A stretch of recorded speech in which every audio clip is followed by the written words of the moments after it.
Hi everyone, and welcome to On the Table, MKE's Blue Table Talk. I'm Anita Mogaka, Marketing Communications Specialist at the Greater Milwaukee Foundation, and today we're sitting with Dr. Debbie Lassiter, Executive Director of the Convergence Resource Center. So Debbie, how are you today? I'm doing well. Thank you so much for being here. Yes, of course. Thank you for having us. So we're here to discuss On the Table, which you've been a very, very, very big part of in the last couple of years. So talk a little bit about your background and how you became involved with the topic of human trafficking. Okay, well, I'm the Executive Director and co-founder of the organization. So when we first started, we started working with women that were recently released from incarceration. And what we found out working with them was that a large portion of them, as high as the 80 to 90%, were in prison for what we now call human trafficking. We were calling it prostitution then, but we found out that these women really were victims and not criminals. And so we started developing services to help them get back into life, to help them to heal, and for some of them to have a legitimate job for the first time in their lives. Yeah. So you were a super host in 2017. So talk about what that day looked like for you. So you hosted breakfast, lunch, and dinner. So talk about that. We've done that every year actually since it started, and it was kind of right on time for us because we were looking for ways to help survivors. And one of the things that we wanted to talk to people about was, what do survivors need to help them move forward that they're not getting?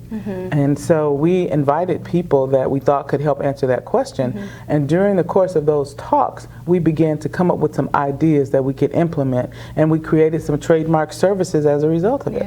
Yeah. What kind of groups did you invite to the table? Was it a different type of industry or a different type of group for like breakfast, lunch, and dinner? Yeah, so for breakfast, we made sure that we had people that were involved in the community and may already have had services working for folks that were survivors to see what does the community think about this. And then the second, for lunch, we had people come in that already had some sort of a organization that helps survivors get jobs, or help people get jobs, we should say.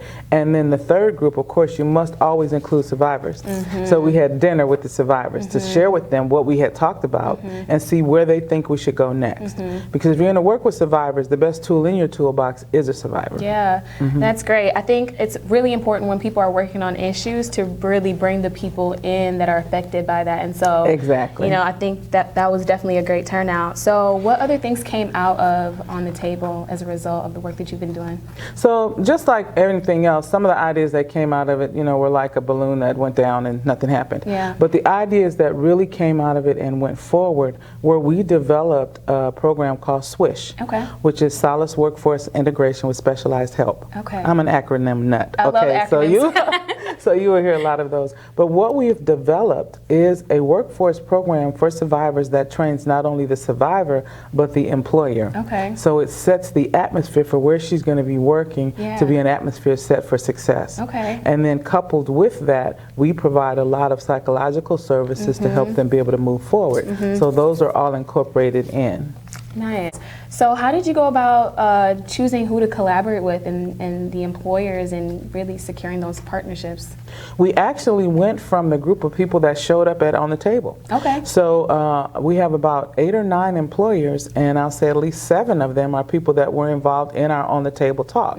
So this is great because they've been with it since inception. One person that's been very instrumental from the very beginning was Tim Young from ACES, Employment Services. And so Tim has been with us since the start and actually helped begin developing the curriculum, begin the pilot, and so now we're in a phase now where we're actually, by October 7th, we'll be placing survivors at sites to work. Right before On the Table this year. Oh yeah, perfect timing. Exactly. So speaking of On the Table this year, how do you hope to continue the conversation? So this year what we want to do, of course, is get some feedback from people that have been involved in it since the beginning, see what we should tweak, how ready are they to receive the survivor. By that time they will have been at work for a couple of days, so we want to talk about how that's going. And then we also want to start delving into something different and start looking at healthcare for survivors and bringing those people together. Healthcare and or housing, because those are 2 really big ones, but then we also want to invite the survivors back and say, hey, how's it going? Has this helped? What do you think about this idea and how it's going? I love it. And I'm definitely looking forward to hearing more about what comes out of the table this year. But to make things a little bit interesting, I'm going to have you pick a random question question out of our little cup here. All right. Read the question out loud and then answer it for our viewers. Okay, no problem. So, my question says, who is one person that you admire the most and why? And they're kind of twofold, but I'll just pick one of them. Okay. The person that I really admire is actually my mom. My mom has gone through a lot in her life. She had a brain aneurysm, and they didn't expect her to live, but she did. And she keeps going even though she's in pain a lot. And my mom is a great supporter of ours, and she's always saying, you know, do more, talk more, help people more. And it was because we were trying to think of a way we could sit down and talk to people, and then On the Table came. So then we didn't have to like reinvent the wheel. We could just delve into what was already in place, and Greater Milwaukee Foundation did it in such a big way. It was easy to get people who we consider important folks to come. So my mom's encouragement has been great for me, and she is a person that I admire because she's very strong. And I watched her. My mom went to high school the same time we were going to high school because she didn't graduate. So she got her GED, but now my mom has a master's degree. And she raised all us and worked full time at the same time, right alongside my dad. But since she said one person, you know, I picked mom. It could have been both. It is really both of them because my dad was diagnosed with stage 4 pancreatic cancer, and there's only like a 1% survival rate, but he survived and he's completely cancer free today. That's a miracle story. I come from good stock. Yes, that's awesome. And so I love what you're continuing, you know, as a result of your experience on the Table. So thank you for having this conversation with me.